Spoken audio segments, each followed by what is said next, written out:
let's go ahead and start with the linebacker room. You see there, Smael Mondon, mentioned it earlier in the show. He is out for spring with a foot injury, but then it opens up the door for guys like C.J. Allen, Raylen Wilson, Jalen Walker. I mean, let's start with C.J. Allen. He was our DawgNation Oscars newcomer of the year, a massive achievement for C.J. Allen. Whether he knows it or not, he played in all 14 games last season, made 5 starts. I feel like this time next year, we're going to be talking about him in the same way that we talk about a guy like Malachi Starks. Yeah, C.J. Allen, heavy is the head that wears the crown. He's made a jersey number change. He is wearing number 3. Kaylee, do you know who the last inside linebacker at Georgia was to wear the number 3 jersey? Was it Roquan Smith? It was Roquan Smith. Those are big shoes to be stepping into. And I think he knows and understands that. Look, there was a lot of hype coming out of high school about Raylen Wilson, about Troy Bowles. But C.J. Allen really took the bull by the horns that freshman season. And when Jamon Dumas-Johnson went down with an injury, stepped in there. And be it whoever you talk to, whether it's people in the program or guys like Jeff Sintel who covered his recruitment, they see C.J. Allen as a special, special player. And so I'm really interested in seeing not just the spring, but into the season, what C.J. Allen is ultimately doing, how he's able to make improvements. He is more in that traditional mold of, the Nakobe Dean type linebacker, not the super athletic freak that, say, a Quay Walker is or a Smael Mondon is, but a guy who's going to be able to identify all the reads, call the defense, and he has plenty of athleticism to make the plays. This guy was a standout running back in high school as well. So I know Georgia feels very, very good about what they have in C.J. Allen. So last year when Jamon Dumas-Johnson got hurt, that's when we really saw the emergence of Raylen Wilson. Seeing C.J. Allen and Raylen Wilson there on the field together almost felt like a fever dream. Are we going to see a lot more of him this season? Certainly in the spring, and I do think he's going to carve out a role. Georgia has always rotated at that inside linebacker position. He played a good bit in that SEC championship game, had a tough moment where he was responsible for giving up a touchdown there. But he's a guy who's got all the athletic traits, just an absolute monster. Been clocked at over 24 miles per hour in GPS, ran a sub-11 100-meter yard dash.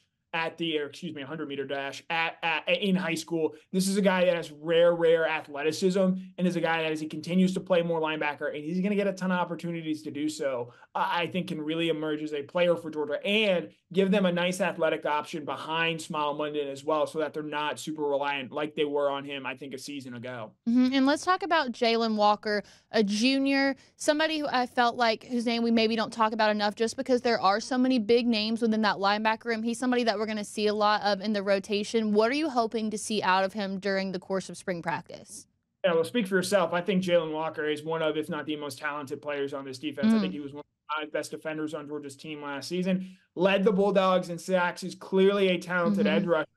As Walker, Schumann, and Kirby Smart have said before, they view his long-term future at inside linebacker. The reality is there are just not a lot of 6'2", 245-pound edge rushers in the NFL these days. And so that's why they ultimately want to move him to that inside linebacker role. And he got a chance to do that late last season. And I think when you've watched him play that inside linebacker position, you do see him thinking a little bit more. I don't necessarily believe that the game has totally slowed down for him at that position, whereas when he's been an edge rusher, especially as a pass rusher, you can see just the athleticism that he moves with and the way he's able to get after quarterbacks. I think this spring, with Smael Mondon out, the chance for him to learn, with Georgia not needing to play him at that pass rushing position and can really focusing on getting him better as an inside linebacker, is huge for Jalen Walker, because if he's going to be a guy that makes an impact on all 3 downs as opposed to just on 3rd down right now, he's going to have to do so as an inside linebacker. So if you had to grade this position group right now, what would you grade them, and where do they need to be at the end of the season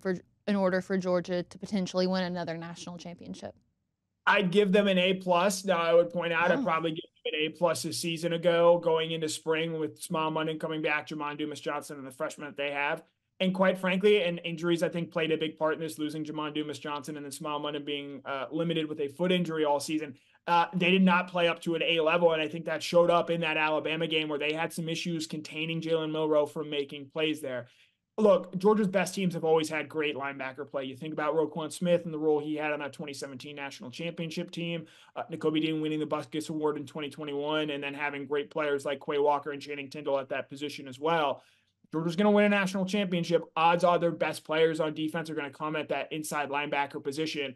And I do think that they have the talent. And in this case, this year, something they didn't have a season ago, the depth and experience behind those top line guys to really make an impact there. It has to be an A for Georgia. It wasn't a season ago, even though I think it very well should have been. So if you're going to give them that high of a grade, do you consider them to be UGA's strongest defensive position group?